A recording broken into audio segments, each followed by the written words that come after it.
Video शुभारंभ में हमारे विराजमान अतिथि कलेक्टर साहब, जिला प्रमुख मैडम और आईसीडीएस के अधिकारी, चिकित्सा विभाग के अधिकारी और हमारे डॉक्टर साहब सुमन जी और मैडम जिन्होंने इस वीडियो को शानदार तरीके से तैयार किया, सभी गांवों से पधारे हुए हमारे आईसीडीएस विभाग की कार्यकर्ता सहायिका जो गांव में रह के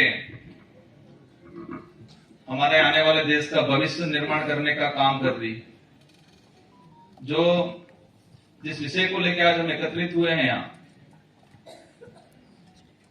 कि जो आने वाला भविष्य जो कुपोषण की ओर बढ़ रहा है, अति कुपोषित हो रहा है, लेकिन इसको धरातल पे पहुंचाने का काम एक आंगनवाड़ी कार्यकर्ता करती है, सहायिका करती है। घर घर जाके इन बच्चों को कैसे ढूंढना है। कई बार ये स्थिति बनती है, सेंटर पे नामांकन तो है 30-40 का, लेकिन बच्चे आ नहीं पाते हैं। नहीं आने के पीछे कई कारण हो सकते हैं। हो सकता है उसके परिवार में कोई समस्या हो सकता है माँ बाप कहीं बाहर रोजगार पे लेके चले गए हो। अलग अलग परिस्थितियां बनती हैं। और मैंने पिछले 5 साल जो कार्यकाल निकाला, और उससे पहले भी मैं ग्रामीण इलाके में ही रहा हूं, पढ़ा बला हूं, और देखा है मैंने बहुत नजदीक से कि गांव में क्या स्थिति रहती है। तो हमारे इस जिले का जो आने वाला भविष्य तय करने का काम आपके हाथों में, आंगनवाड़ी वर्करों के हाथों में। हम समझते हैं आपकी पीड़ा ये है कि आपको समय पे वेतन नहीं मिल रहा है। आपकी पीड़ा ये है कि आपको जिस लेवल का जो आप मजदूरी कर रहे हो, जितना आप समय दे रहे हो, उसके अनुरूप आपको वेतन नहीं मिल रहा है। मुझे पता है कि आज अधिकारी वर्ग बैठा है, हम लोग बैठे हैं, इसलिए हम जो कहेंगे आप मान लोगे। आप कहोगे ये गांव गांव तक, घर घर तक हम पहुंचाएंगे,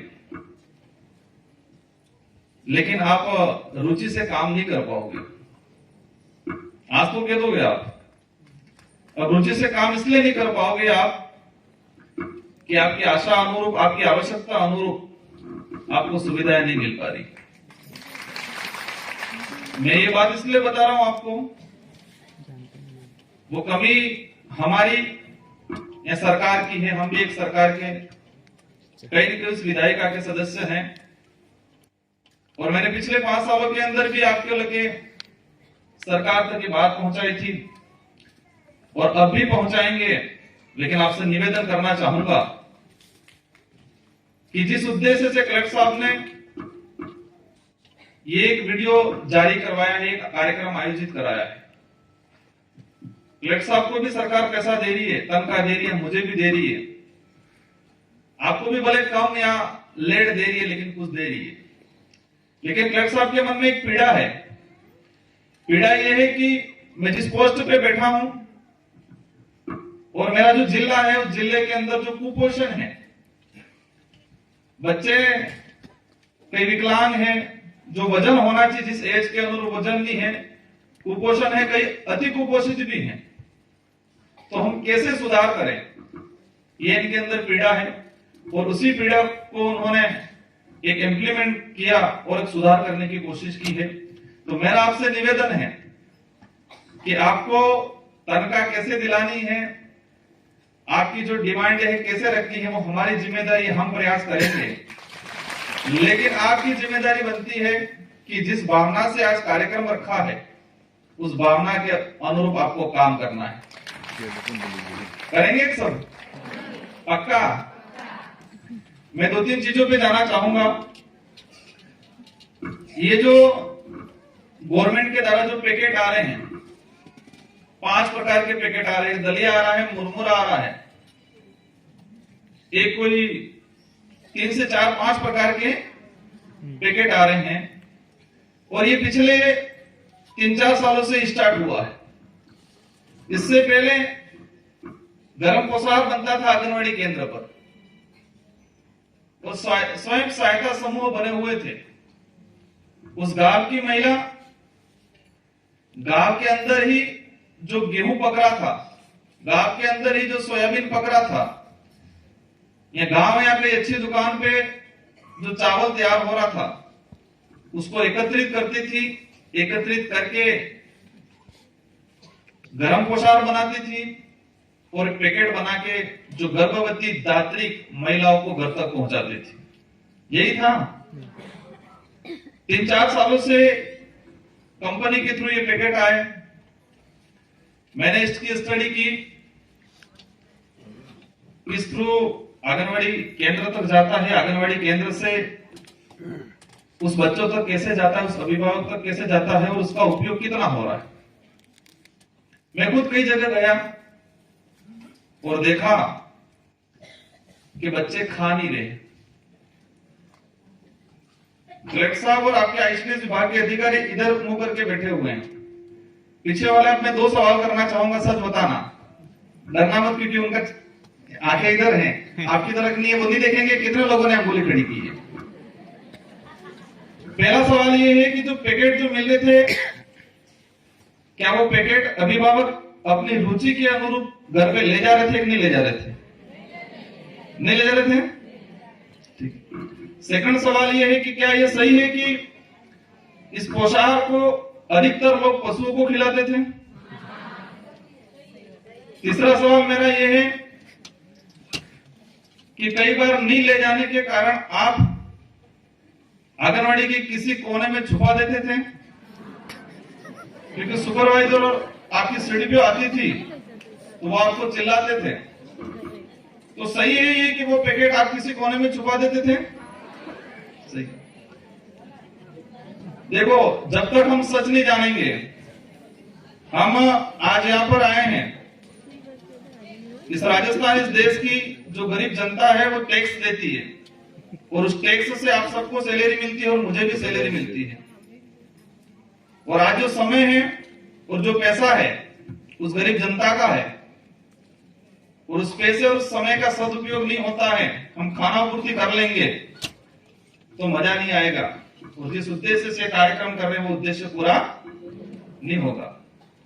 अब सवाल ये मैंने 3 सवाल किए, तीनों सवालों का आपने उत्तर दिया, लेकिन फिर भी हमें सकारात्मक सोचना है। और कलेक्टर साहब ने भी इस बात को समझा और इसीलिए उन्होंने ये वीडियो बनाया है। खाना तो है, लेकिन इसको किस तरीके से बनाया ताकि बच्चे खाए, और बच्चे खाए तो जो कुपोषण है, अति कुपोषण है, वो खत्म हो। हम सरकार में आज विधायिका में है, हम प्रयास करेंगे कि पहले वाली व्यवस्था वापस लागू हो। वो इसलिए, हालांकि ये एक कंपनी इसको बना रही है, कंपनी बनाने के बाद गवर्नमेंट की संस्थाएं हैं उसको आइडेंटिफाई कर रही है कि इसकी क्वालिटी है कि नहीं है, उसमें विटामिन प्रोटीन कितना है, क्या है, वो सारी चीजें होकर आ रही है। लेकिन फिर भी मेरे मन में और आप सबके मन में थोड़ा एक संशय है कि नहीं है? और हम प्रयास करेंगे कि राजस्थान की विधानसभा में ये चीजें रख के और इसको एक नए तरीके से तैयार करें। आज हमारा देश आजाद हुआ 1947 में, और आज हम 2024 में प्रवेश कर रहे हैं। हमारे सुमन जी बता रहे थे कि विकसित जो देश है अन्य, उसकी बराबरी आज हम नहीं कर पाए हैं, और देश में आज भी जो मृत्यु दर है, शिशु मृत्यु दर 1000 में से 25 आज भी हमारे राजस्थान और भारत के अंदर है। हम प्रयास करेंगे कि ये चीज खत्म करें हम सब मिलकर। परिस्थितियां हमारे सामने भी होगी, आपके सामने भी होगी, आंगनवाड़ी कार्यकर्ता के सामने भी है, अधिकारियों के सामने भी है, लेकिन विपरीत परिस्थितियां के बावजूद भी हमको बेहतर काम करना है। और मेरा आप सबसे सुझाव है कि ये वीडियो प्रत्येक घर तक जाए, और प्रत्येक घर जाने के बाद इसमें कुछ एक्स्ट्रा चीजें भी आप ऐड करें कि हमारे बच्चों का जो दैनिक दिनचर्या है उस दिनचर्या में परिवर्तन लाना पड़ेगा। और आज का हमारे क्षेत्र में जो दैनिक दिनचर्या ये है, बच्चा सुबह उठता है, आपका पोस्टल एड्रेस का, उसको चाय मिलती है, और दुकान से लाया हुआ वो ब्रेड मिलता है। आपने ब्लॉक कौन सा सेलेक्ट किया? और बच्चा चाय और वो ब्रेड, उससे वो बीमार होते हैं, वही खा के आधा दिन निकाल लेता है। सब डिस्ट्रिक्ट है ना, सुनो, सब डिस्ट्रिक्ट है। वो दिनचर्या खत्म करनी पड़ेगी, अच्छी दिनचर्या लानी पड़ेगी, उसकी आदतों में सुधार लाना पड़ेगा। और वो इसमें मैंने खुद ने प्रयास किया है और हम खुद प्रयास कर रहे हैं। मैं हर जगह में किसी भी वक्त जाता हूँ, जैसे पॉलिटिकल लीडर होने के बावजूद भी मैं स्वास्थ्य को लेके बात एक टॉपिक 3-4 मिनट के लिए भी बोलता जरूर हूँ। और आप सबको भी ये प्रयास करना है। कर दो ना। और मेरा कलेक्टर साहब से अनुरोध है फेस में ये क्या है कि जो विद्यालय है, आंगनबाड़ी केंद्र है, उसके 200 मीटर के अंदर होनी चाहिए। और जब गवर्नमेंट का हालांकि नॉर्म्स बना हुआ है कि जो धूम्रपान जो बेच रहे हैं वो बंद कराया जाए। तो तकलीफ होती है कहते हुए कि हम देखते हैं छोटा बच्चा जो 3री-4थी क्लास में पढ़ रहा है, वो उस आंगनबाड़ी केंद्र के जस्ट पास में दुकान है, वहां पर विमल मिल रही है और वो विमल लेके खा रहा है। एक हमारे सबके लिए शर्म की बात है और दुखद बात है। और इसमें मैं जिला प्रशासन की मदद चाहूंगा कि ये चीजें खत्म हो, क्योंकि छोटा बच्चे से नशे कुपोषित तो है ही सी, नशा और शुरू कर रहा है तो कई के लिए हमारे घातक होगा। बातें बहुत सारी हैं, समय का ध्यान रखते हुए मैं सारे अधिकारीगणों को, मेडिकल डिपार्टमेंट के, आईसीडीएस के, मेडिकल डिपार्टमेंट का भी मैंने पहले जाना था। हमारे जिले में 2 साल का मैंने डाटा निकाला था। जो संस्थागत प्रसव जो हो रहा है इसमें 70% महिला का हीमोग्लोबिन 9 से कम है। और स्वस्थ महिला अपन मानते हैं 11 से 12 हीमोग्लोबिन होना चाहिए। और पिछले जो गवर्नमेंट से मैं लड़ा था काफी, कि हमारे डूंगरपुर जिले में पिछले 3 साल के अंदर ये सामग्री का राजकोष से 60 करोड़ रुपया खर्च हुआ है। कितना? 60 करोड़ रुपया। और ये 60 करोड़ रुपया आंगनबाड़ी केंद्र के किसी कोने में, किसी पशु के वहां, और कुछ लोगों ने कुछ सीमित मात्रा में अपने इंटरेस्ट से खाया, वो बर्बाद हुआ। पिछले 1 साल के अंदर 25 करोड़ रुपया खर्च हुआ है डूंगरपुर जिले के अंदर यही सामग्री वितरण में। इस सामग्री का 25 करोड़ रुपया राजकोष से उन कंपनियों को गया। ये हमारे लिए दुखद बात है, लेकिन फिर भी इस कार्यक्रम को मैं आयोजित करने वाली टीम को, कलेक्टर साहब को, सुमन जी को, सबको धन्यवाद देना चाहूंगा कि आपने ये पहल की। और मैं भी आपको आश्वस्त करना चाहूंगा, आपकी जो भावना है उस भावना के अनुरूप मैं मेरे विधानसभा क्षेत्र के अंदर ये चीजें पहुंचाएंगे और हमारी आईडी से भी ये वीडियो डालेंगे और घर घर तक पहुंचाएंगे और बेहतर काम करने की कोशिश करेंगे। मैं पुनः आंगनबाड़ी कार्यकर्ता जो पिछली लाइन में जो ऊपर बैठे उनको कहना चाहूंगा, आंगनबाड़ी क्षेत्र के अंतर्गत आने वाले जितने जो घर हैं, जो बच्चे हैं, उन सबकी माँ हो आप। क्या हो? उन सबकी माँ हो आप। और आपकी जिम्मेदारी है कि उस गांव से कुपोषण कैसे खत्म करें। आपकी जिम्मेदारी है कि हमारे देश का भविष्य, उज्जवल भविष्य, मजबूत भविष्य कैसे तैयार करें। ये आपके कंधों पे जिम्मेदारी है। और मैं आपसे उम्मीद करना चाहूंगा कि मेरी बात को स्वीकार करोगे आप। आपकी विकट परिस्थिति के बावजूद भी आप अपने खुद के बच्चे समझ के बेहतर तरीके से आज के जो कार्यक्रम का उद्देश्य ये वीडियो तक पहुंचाओ। और मेरा आपसे एक अनुरोध ये भी है कि 5 चीजें आ रही है। अभी फिलहाल में आंगनबाड़ी केंद्र पर एक ही चीज बन रही है। क्या बन रहा है? दलिया बन रहा है। क्या बन रहा है? खिचड़ी।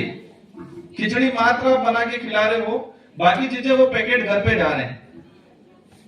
अभी हमारी चर्चा हुई है और मैं कलेक्टर साहब से और आईसीडीएस के अधिकारियों से अनुरोध करना चाहूंगा कि आप सप्ताह भर का शेड्यूल बनाओ। एक दिन खिचड़ी भी बने, एक दिन दलिया भी बने, एक दिन जो मुरबा है जो क्या है वो भी बने, ताकि ये सारी चीजें, पीछे से कुछ आवाज आ रही है मुझे अलग से फिर बता देना, लेकिन एक ही चीज बन रही है, बाकी चीज घर पे जा रहा है तो उसका उपयोग बहुत कम हो पा रहा है। यहाँ बच्ची आई, उसने बच्ची ने कलेक्टर साहब ने इस बच्ची को पूछा, पिताजी है, माता नहीं है। तो वो पैकेट हो सकता है माता नहीं होगी, या माता की डेथ होगी, या माता किसी काम में व्यस्त होगी, तो वो पैकेट बना के नहीं खिला पाएगी। तो सप्ताह भर के अंदर हमको 5 आइटम आ रहे हैं, तो 5 दिन अलग अलग आइटम बना के खिलाए, ताकि बच्चों के अंदर इंटरेस्ट आएगा और जो आइटम की जो स्वाद है उसके अंदर भी कंपटीशन बढ़ेगी और बच्चे इंटरेस्टेड रहेंगे, खाएंगे, बेहतर काम करेंगे। आप सबको धन्यवाद। और मैं चाहूंगा ऐसे कार्यक्रम और आयोजित हो, ऐसे एक्सपेरिमेंट हो और हम सब मिलकर डूंगरपुर हमारे राज्य हमारे क्षेत्र के लिए बेहतर काम करें। आप सबको धन्यवाद, आभार, जय जवाहर।